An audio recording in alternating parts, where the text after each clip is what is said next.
الرحمن الرحيم. إننا في يوم الثلاثاء في مسجد غانغوتي لتنظيم هذا الإفطار الصائم للإخوة في منظمة الخيرية الممول من الإخوة من الأولاد. الله نسأل أن يوفقهم لما يحب ويرضى. هذا من الطلبة الذين يأتون من المدارس الحكومية، والله نسأل أن يتقبل منا ومنهم صالح الأعمال. وجزاكم الله خيرا.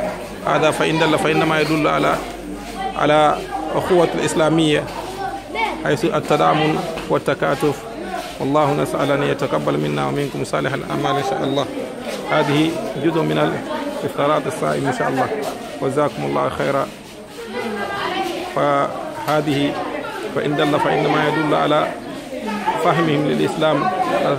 من فطر صائما فله أجر مثل الصائم ما لا ينقص من أجرهم شيئا إن شاء الله. جزاكم الله خيرا. السلام عليكم ورحمة الله وبركاته.